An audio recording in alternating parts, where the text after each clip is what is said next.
자, 이번에는 현대 민주주의의 발전에 대해서 한번 공부해 볼 거예요. 이번에 주요 주제는 바로 민주주의의 발전. 자, 우리나라의 민주주의는 우리가 스스로 만들었다라기보다는 생각해 보세요. 조선이라고 하는 나라는 결국 왕이 있던 나라였죠. 즉 왕이 있다는 거는 신분이 있었고 태어나는 사람이 왕이 되는 거죠. 조선은 이씨 왕조였으니까. 그 다음에 뭐 대한제국 역시 바로 지도자는 그냥 태어나서 그냥 물려지는 거였죠. 그런 걸 세습이라고 하죠. 이런 나라에서 결국 일본에게 나라를 빼앗겼잖아요. 일제강점기죠. 일제강점기는 이제 일본에게 지배를 받았고, 그리고 결국 이제 우리가 광복이 되면서, 그쵸? 광복이 되면서 결국 우리 남한에서는 민주주의라는 것을 결국 받아들이게 되었죠. 그럼 민주주의라는 건 결국 뭐예요? 이런 왕과 같은 지도자를 신분에 따라서 받아들이는 게 아니라 결국 우리가 투표라는 걸 통해서 우리의 지도자를 뽑는다. 즉 그럼 지도자는 투표를 하는 거니까 결국 국민들의 원하는 그런 국민을 위한 정치를 하는 사람이 지도자가 돼야 된다. 이런 것이 가장 민주주의의 핵심적인 것이겠죠. 자, 이렇게 민주주의라고 하는 거 어떻게 보면 우리 손으로 받아들여진 것이 아니라 국제연합이 총선거를 실시하게 되면서 우리나라에서도 민주주의가 들어오게 된 거잖아요. 그렇기 때문에 이런 이 민주주의를 발전시키고 민주주의를 지키기 위한 그런 과정들이 굉장히 긴 시간이 걸렸다라는 것들을 한번 배워보도록 할 거예요. 우리나라 역시 이 민주주의를 발달시키기 위해서 수많은 사람들이 노력했고 수많은 사람이 싸웠고 또 수많은 사람이 희생했다. 이런 것들을 봐주시면 될 것 같아요. 이런 공부하다 보면은 좀 굉장히 뭐 드라마보다 더 드라마 같은 뭐 영화로도 나오는 뭐 이런 얼처구니가 없는 이런 이야기들이 많이 나와요. 우리가 뭐 학급 임원을 선거, 뭐 반장, 뭐 부반장이나 뭐 회장, 부회장 선거를 할 때도 투표라는 거는 공정해야 되고 절차가 있어야 되는 거잖아요. 근데 이승만 정부, 그다음 이후에 박정희 정부 이런 뭐 전두환 정권이나 이런 독재 정권들을 보면 얼마나 이런 민주주의의 가치를 무시하고 있는지, 절차를 무시하고 있는지 이런 것들에 대해서 한번 볼 수 있고, 이런 역사를 통해서 정말 우리나라의 민주주의라는 것은 소중한 것이고 우리나라는 민주주의가 굉장히 잘 발달해 온 나라다라는 것도 여러분이 한번 느낄 수 있을 거라고 생각합니다. 자, 먼저 이승만 정부에 대해서 한번 생각을 해보면, 자, 우리나라 이승만이라는 인물은 우리나라의 초대 대통령이죠. 맞아요. 이승만 정부, 우리나라 이승만 대통령은 초대 대통령입니다.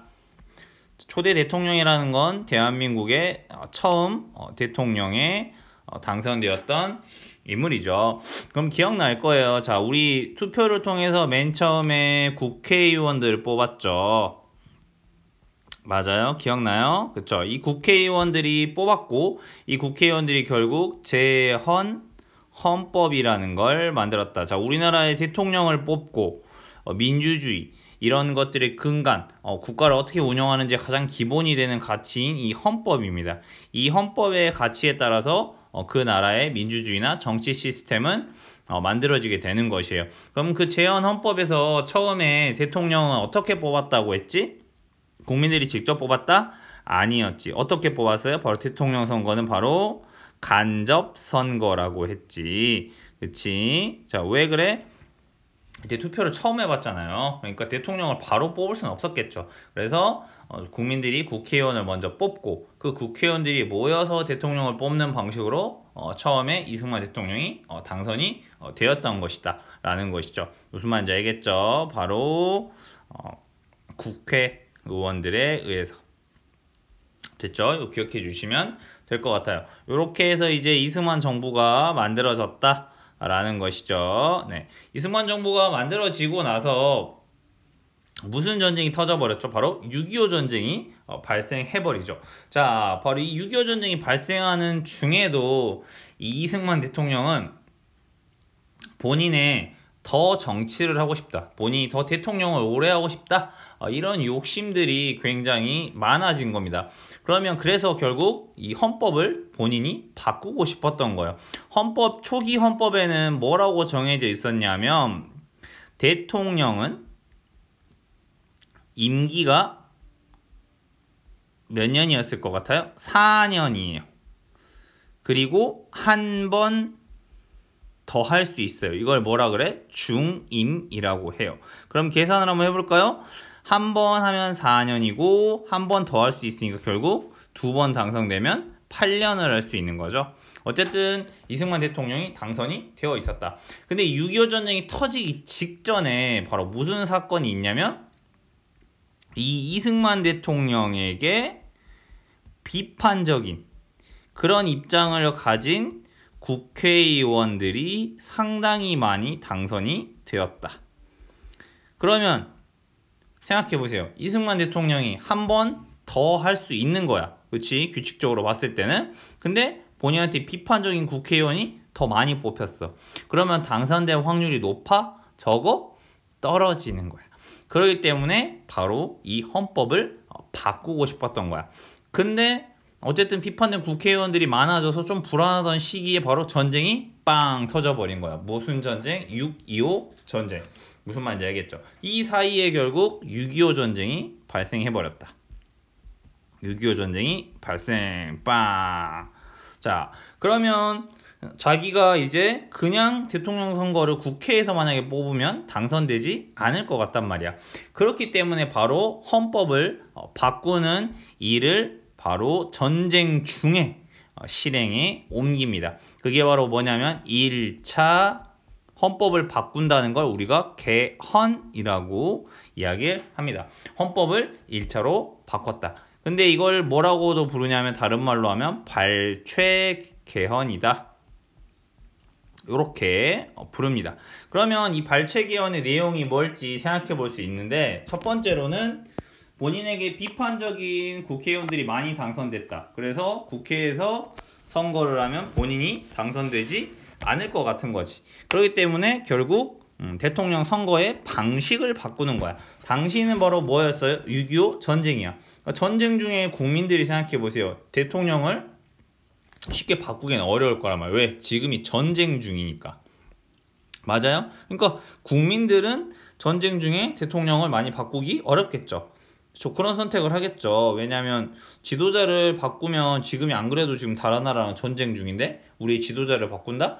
이건 조금 어려운 일이잖아. 그래서 본인이 국민들이 직접 투표를 하면 당선될 확률이 훨씬 높다고 판단한 것이죠. 그러니까 1차 개헌의 핵심적인 내용은 결국 이 대통령 선거 방식을 뭘로 바꿨다? 직선제, 즉 국민들이 직접 투표하는 방식으로 바꾼 거죠. 그러면 여러분 생각에는 선생님 국민들이 직접 대통령을 뽑는 게 좋은 거 아니에요? 그치, 좋은 거지. 하지만 이거를 자기한테 유리한 방식으로 바꾼다는 거는 민주주의의 원칙에 봤을 때는 맞지 않는다는 이야기죠. 그러니까 즉 무슨 얘기야? 자기가 당선되기 위해서 이런 식으로 규칙을 바꾼다, 헌법을 바꾼다, 이런 점에서 이제 비판을 받을 수 있다는 이야기예요. 그리고 지금 안 그래도 전쟁 중인데, 맞아요? 무슨 전쟁 중이라고 했어? 6.25 전쟁 중이었단 말이야. 이 전쟁 중에도 지금 전쟁에서 힘을 모아서 이길까 말까인데, 그리고 6.25 전쟁 초반에 얼마나 서울도 3일 만에 함락당하고 부산 낙동강 방어선까지 몰렸다가 국제연합군 미군이 도와주면서 반격을 했던 거 아닙니까? 그쵸? 근데 이승만 대통령은 전쟁 중에도 본인이 대통령을 더 오래 하기 위한 이런 권력에 대한 욕심이 굉장히 강했다. 이런 모습들을 볼 수 있다. 이렇게 생각해 줄 수 있겠습니다. 그러면 또 이런 걸 어떻게 바꾸게 되냐면요. 결국 제대로 바꾸지도 않습니다. 어떻게 바꾸냐? 결국 자신들이 반대하는 그런 사람들이 많았기 때문에 결국 자기를 지지해줄 당을 만들어요. 그 당이 바로 이승만의 자유당이라고 하는 당입니다. 이 자유당을 만들고 그 다음 비상계엄령. 그러니까 비상계엄령이라는 건 뭐야? 전쟁 상황이랑 똑같다 이거지. 그래서 반대하는 국회의원들 막 가서 두들겨 패고 심지어 군대나 경찰, 폭력배까지 동원한 방법들을 썼다. 즉 바로 굉장히 불법적인 방법들을 사용했다. 무슨 말인지 알겠죠? 그래서 결국 자신이 원하는 대로 대통령 직선제를 만들어내죠. 그러면 당연히 당선됐을 것 같아요? 안 됐을 것 같아요? 당선이 당연히 됐겠죠? 맞아요. 그래서 또 대통령을 결국 하게 되는 것입니다. 그러면 여기서 이제 제2대 대통령도 누구야? 이승만이 되는 거지. 무슨 말인지 알겠나요? 자, 요렇게. 그 다음 두 번 이제 했지. 자, 그러면 이제 멈출까? 안 멈추겠지. 맞아요. 자, 그 다음 이제 6.25 전쟁도 이제 끝났어. 전쟁이 끝나고 나니까 자, 이제 또 하고 싶은 거야. 맞아요. 네, 또 하고 싶은 거지. 근데 또 하려고 했더니 헌법이 아까 뭐라고 돼 있었어? 자, 헌법은 아까 한 번만 중임할 수 있다. 그래서 8년까지밖에 못해. 그러니까 지금 뭐야? 몇 년에서 몇 년까지 한 거야? 자, 요게 첫 번째 대통령 임기가 바로 1948년에서 4년이었으니까 1952년까지였어. 그치? 그러면 이제 여기서부터는 몇 년부터 하는 거야? 이대는 1953년부터 했다면 3 맞나요? 8, 9, 10, 11 1까지 해야 되는 거네. 자, 1까지 해야 되는 거지. 4년이니까 횟수로 따지면 딱 4년 해야 되니까 51년까지 하는 거지. 아이고, 51년까지. 그 다음 여기서부터는 52년부터 하는 거지 이제. 자, 52년부터 아이고 숫자를 잘못 쓰네요. 52년부터 그러면 2, 3, 4, 5 그치? 여기까지 만으로 따지면 이렇게 되는 거지. 이런 식으로 이제 하게 되는 거죠. 그쵸? 자, 그렇게 해서 하는데 이제 한 번 더 하고 싶은 거지. 한 번 더가 아니라 아예 더 많이 하고 싶은 거야. 무슨 말인지 알겠지? 이 8년을 넘어서 이제 본인이 독재 계속 하고 싶은 거지. 자, 그렇게 되면서 이제 헌법을 또 바꾸게 됩니다. 그게 바로 뭐야? 이번엔 2차 개헌이지. 이렇게 두 번만 하고 물러났으면 얼마나 좋았겠어요. 하지만 인간의 욕심이라는 게 그렇지 않죠. 2차 개헌 때 또 유명한 4.4 5입이라고 하는 정말 기상천외한 방법으로 개헌을 하게 됩니다. 자, 그러면 이 2차 개헌의 내용은 결국 무엇이냐라면 자, 대통령 중에서 자, 처음 대통령을 했던 초대 대통령은 원래는 중임은 한 번밖에 못해. 근데 중임할 수 있다는 제한을 없애겠다. 이런 내용으로 바꾼 것이지. 그러면 이 말을 해석하면 뭔 말이야? 원래는 한 번밖에 못하는데 자신은 딱 초대 대통령이니까 자기는 영원히 죽을 때까지 대통령을 할 수 있다. 이런 생각을 하는 것이죠. 맞아요. 네. 그러니까 이런 방식이 결국 본인이 독재를 하기 위한 이런 방식이었다라고 볼 수 있겠어요. 그러면 이걸 왜 4.4 5입이라고 부르냐면 잠깐 설명을 드릴게요. 자, 이때 헌법이라는 걸 바꾸려면 국회의원 203명 중에서 3분의 2의 동의가 필요해요. 자, 3분의 2의 동의가 필요해. 그럼 이걸 수학으로 계산해 보면 우리 소수 할 줄 알죠? 135.333 땡땡땡 명의 찬성이 있어야 돼. 그럼 생각해 보세요. 사람은 135.333명이 찬성해야 된다. 이 말은 뭔 말이야? 이게 통과가 되려면 136명이 찬성표를 던져야지만 통과가 되는 거야. 무슨 말인지 알겠지? 그러면 당연히 이 국회의원들 중에서 찬성한 사람, 아까 뭐였어? 이승만이 만든 자유당 국회의원들은 이승만을 찬성했겠지. 반대하는 사람도 있었을 거 아니야.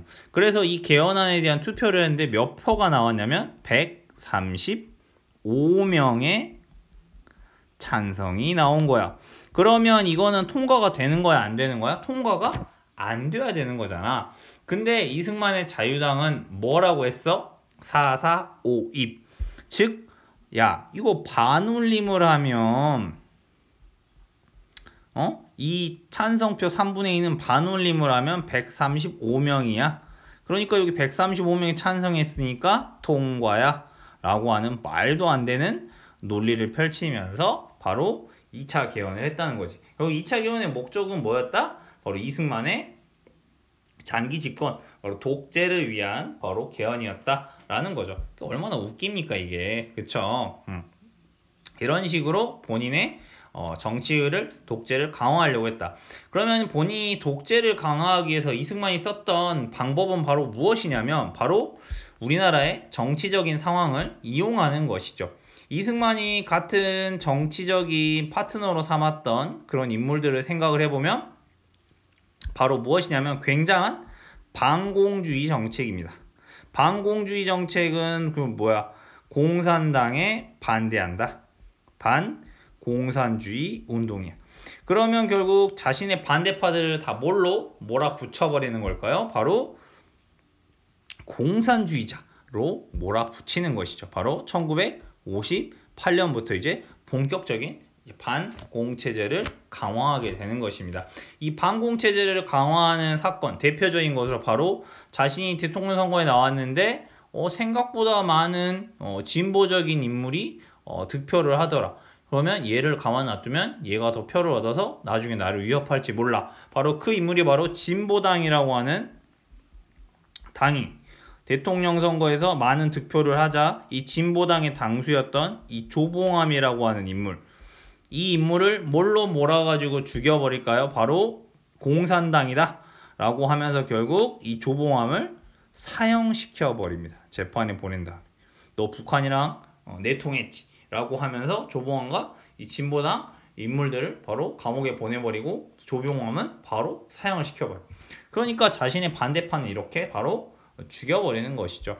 진짜로 내통했는지 뭐 증거가 있는 게 아니라 당연히 그 밑에 있는 사람들은 이승만 대통령의 말을 들을 수밖에 없는 그런 인물들이 많았을 거 아닙니까? 그래서 바로 이런 공산주의 정책을 펼친다.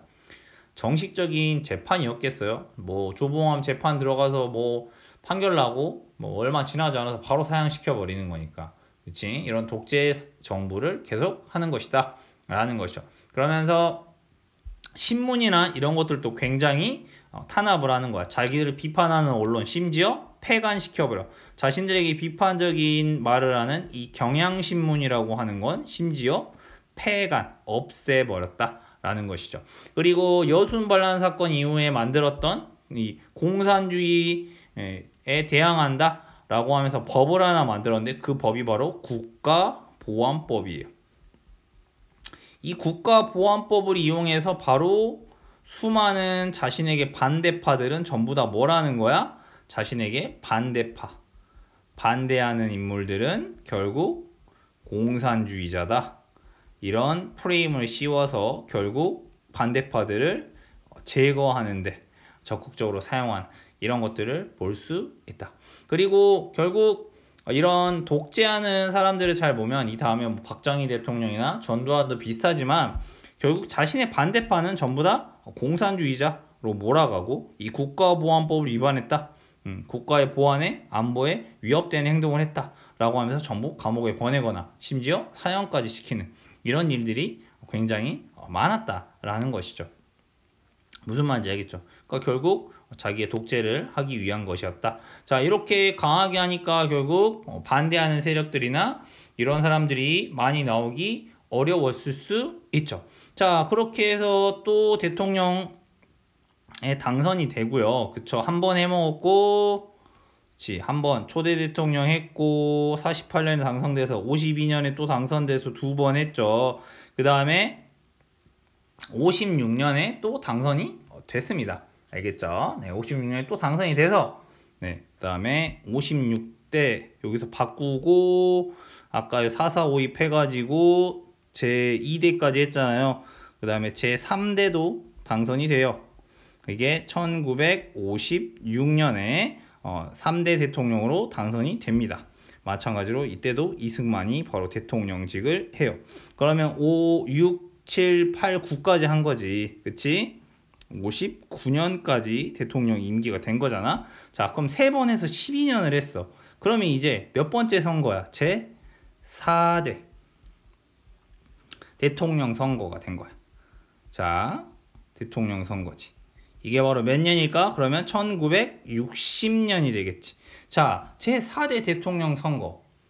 누가 이미 당선이 돼 있었냐면 이미 대통령에는 이승만이 당선이 돼 있었어. 왜냐하면 선생님 기억에 그 반대 후보가 이미 선거를 하다가 준선거 준비를 하다가 사망해 버렸거든요. 그래서 이승만의 단독 후보야. 그래서 이승만 이미 대통령이 확정이 돼 있는 상태였어. 그러면 이때 뭐가 문제가 되냐면 우리가 3.15 부정선거나 4.19 혁명 이런 것들을 이승만이 대통령을 독재를 더 오래 하기 위한 건데 그러면 결국 이 3.15 부정선거가 결국 일어나는데 이거는 무슨 말이냐면 결국 부통령으로 바로 이기붕이라고 하는 인물을 당선시키기 위한 전략을 짠 게 바로 무슨 선거? 바로 1960년 3.15 부정선거야. 이 부정선거가 이때 어마어마하게 발생을 하는 거야. 그러면 왜 이때 3.15 부정선거? 이승만은 이미 대통령 당선됐다면서요. 왜 부정선거를 해요? 이때 이승만의 나이가 거의 80 후반인가? 80대를 넘은 노인이었어 이미. 그러면 이승만이 늙었잖아요. 80대. 지금도 솔직히 80 넘으면 엄청난 할아버지잖아. 근데 이승만이 그러면 뭐야? 4대 대통령이 됐다 하더라도 언제 죽을지 모르는 거지. 이승만 대통령이 죽고 나면 누가 그 다음 권력을 받는 거예요? 바로 부통령이 그 다음 대통령직에 오르는 거예요. 선거하기 전까지. 그렇기 때문에 바로 이 자유당은 누구를 당선시키려고 하는 거야? 이기붕을 부통령에 당선시키기 위해서 3.15 부정선거를 각종 부정선거를 저질렀다는 얘기예요. 얼마나 웃긴 부정선거들이 많냐면요. 유령 유권자 있지도 않은 사람이 투표권으로 있는 거야. 웃긴 일이 뭔 줄 알아? 우리 동네에 100명이 사는데 나중에 조사를 해보니까 이 동네에 150명이 산다고 돼 있어. 그럼 나머지 50명은 뭐야? 없는 사람이야. 그 50명 없는 사람은 어떻게 하는 거야? 미리 사전에 투표를 해놔. 다 1번 이승만, 2번 부통령은 이기붕 다 찍어놓고 이미 투표함에 다 넣어놔. 투표함에 이미 투표용지가 들어있는 거야. 이기붕을 찍은 투표용지가 몇십 장이 들어있는 거야. 무슨 말인지 알겠지? 이런 식으로. 그 다음에 깡패나 이런 데를 동원해서 각종 협박 이런 것들. 그 다음에 투표함에다가 어마어마한 투표 이승만하고 이기붕을 찍은 투표지를 미리 넣어놔. 그 다음에 또 3명, 9명 팀을 짜줘. 얘네들이 같이 가서 옆에서 이승만 찍는지 이기붕 찍는지 같이 지켜봐. 안 찍으면 막 와서 두들겨 패고 아니면 너 공산주의자지 빨갱이지 이런 식으로 각종 말도 안 되는 일들이 벌어졌던 것이죠. 그래서 웃긴 이야기가 나중에 투표용지가 이기붕하고 이승만한테서 너무 득표율이 많은 거야. 자기들이 생각해도 말이 안 되는 투표수가 나온 거야. 득표수가 나온 거야. 그래서 나중에는 막 표를 줄여 오히려. 말도 안 되는 부정선거가 나왔다라고 하는 것이에요. 결국 이 시위는 전국적으로 결국 확산되게 됩니다. 이 부정선거를 규탄하는 시위가 결국 전국적으로 당연히 일어날 수밖에 없었겠죠. 맞아요. 자, 이렇게 시위가 전국적으로 확산되었는데 이때 바로 한 도시 경상도에 있는 이 마산이라는 도시에서도 마찬가지로 이승만의 독재와 3.15 부정선거에 대한 시위가 있었어요. 근데 이 시위 도중에서 한 학생이 실종이 됩니다. 그리고 이승만 정부는 이 부정선거에 반대하는 시위를 하는 학생이나 국민들을 향해서 심지어 경찰을 동원해서 총을 쏴버렸습니다. 그래서 몇몇 학생들이나 사람들이 죽었죠. 어떻게 우리나라 경찰이 우리나라 국민에게 총을 쏩니까? 우리나라 경찰이 우리 국민에게 총을 쏠 수 있었다. 그 경찰이 혼자 판단해서 쐈을까? 그건 살인행위가 되는 거죠. 당연히 그럼 경찰이 총을 쏘게끔 명령을 내린 사람이 있다는 거지. 그 명령의 총책임자는 당연히 이승만 대통령이겠죠. 그래서 결국 마산에서 김주열이라고 하는 학생이 실종되었어요. 근데 이 김주열이라는 학생의 시신이 얼마 후에 바로 이 마산 앞바다에 떠올랐어요. 어떻게 떠올랐냐면 정말 참혹한 시신으로. 시신의 상태가 어땠느냐? 시위를 진압할 때 여러분이 뭐 드라마나 영화에 보면 알겠지만 무슨 하얀 가스를 막 팡팡팡 쏘는 거 볼 수 있어요. 그럼 막 연기가 나? 그럼 사람들이 막 콜록콜록해. 그게 바로 뭐냐면 최루탄이라는 거야. 뭐 남자친구들 나중에 군대 가면 화생방 훈련한다고 하지. 그때 하는 가스가 그 최루탄이야. 이 가스는 맞자마자 눈물과 콧물과 막 침 막 미쳐버릴 것 같은 고통스러운 가스거든요. 그래서 시위를 분산시키는데 이 최루가스를 사용해요. 근데 그 최루가스를 쐈던 그 대포같이 생긴 게 있는데 그 가스가 김주열 학생의 눈에 맞아서 박힌 거예요. 그래서 김주열 학생이 죽은 거야. 그러면 그 죽은 김주열 학생을 경찰들이 발견해서 그 김주열 학생의 시신을 바로 돌에 묶어서 마산 앞바다에 던져버렸던 거죠. 만약에 이 시신이 떠오르지 않았다면 김주열 학생이 어디 가는지 지금까지 몰랐겠지. 하지만 이렇게 고등학생까지 이렇게 참혹하게 죽이는 이런 것들을 보면서 결국 이 시위는 결국 전국적으로 퍼져나가게 되었던 것입니다. 그래서 바로 더 분노한 국민들이 바로 전국적으로 거리에 쏟아져 나왔더니 그게 바로 1960년에 있었던 4.19 혁명이 되는 것입니다. 그래서 전국에 있는 시민들이 결국 바로 나온다. 그래서 대학생이나 시민들이 이제 길거리 쏟아져 나오니까 마찬가지로 또 경찰이 총을 쏴버립니다. 그렇게 되면서 시민들이 더 화가 나서 이제 더 많은 시위에 나오게 되고 마지막에 그 다음에 이제 대학 교수들까지 참여하면서 결국 이승만 대통령이 결국 물러나게 되는 것입니다. 무슨 말인지 알겠죠? 결국 이 4.19 혁명으로 인하여 이승만 대통령이 대통령직에서 물러난다. 그래서 이승만이 대통령에서 물러났다라고 해서 대통령직을 하야했다라고 이야기합니다. 그리고 이승만 대통령은 우리나라를 떠나가지고 바로 하와이로 미국으로 망명을 가죠. 이승만 대통령은 원래부터 미국에서 공부를 했던 인물이고 부인도 마찬가지로 미국인이기도 했어요. 그래서 하와이에서 마지막을 맞이하게 됩니다. 무슨 말인지 알겠죠? 이렇게 되면서 결국 이승만 대통령의 독재 1948년부터 1960년까지니까 12년간의 독재가 바로 끝나게 되는 것입니다. 그러면 이제 대통령이 물러났으니까 잠깐 바로 허정이라고 하는 사람이 잠깐 정치를 하게 돼요. 그래서 허정의 과도정부.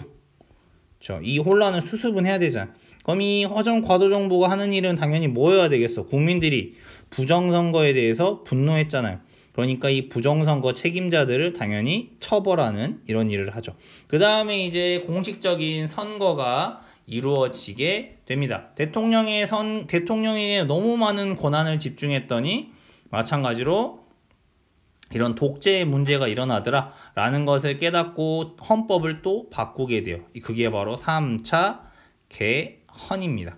그래서 결국 우리나라가 이때 대통령이 중심이 아니라 총리가 중심이 된 3차 개헌을 하게 돼요. 그게 바로 뭐냐면 내각 책임제라고 하는 거야. 여러분한테 대통령이 지금도 익숙하잖아요.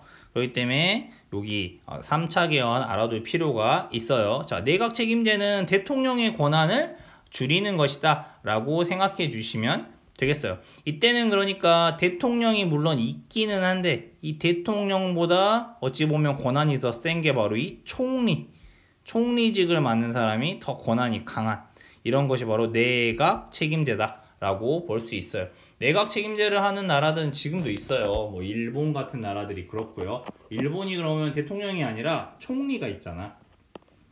그러니까 일본이 국회의원들을 먼저 뽑고 그 국회의원이 많은 당에서 총리를 임명하는 이런 형태를 하거든요. 그게 바로 내각 책임제다 라고 볼 수 있어요. 그 다음에 이때 국회를, 지금은 국회가 하나로 돼 있지만 이때 국회를 또 두 개로 만들어 양원제라고 해서 국회의원들도 두 종류로 나누는 거예요. 민의원과 참의원이라고 하는 이렇게 분리되어 있는 국회를 만든다. 미국이 바로 양원제의 대표적인 국가예요. 미국은 뭐 상원 의원이 있고 하원 의원이라고 하는 국회의원들이니까 두 종류로 이렇게 나눠져 있는 그런 구조를 가지고 있거든요. 네, 어쨌든 이 3차 개헌이 일어났을 때 바로 여기를 생각해 주시면 되겠어요. 자, 그래서 이때 총리가 더 권한이 강한 시대라고 했죠. 당연히 이승만의 자유당보다는 장면 정부, 여기선 이제 바로 장면이라는 사람이 결국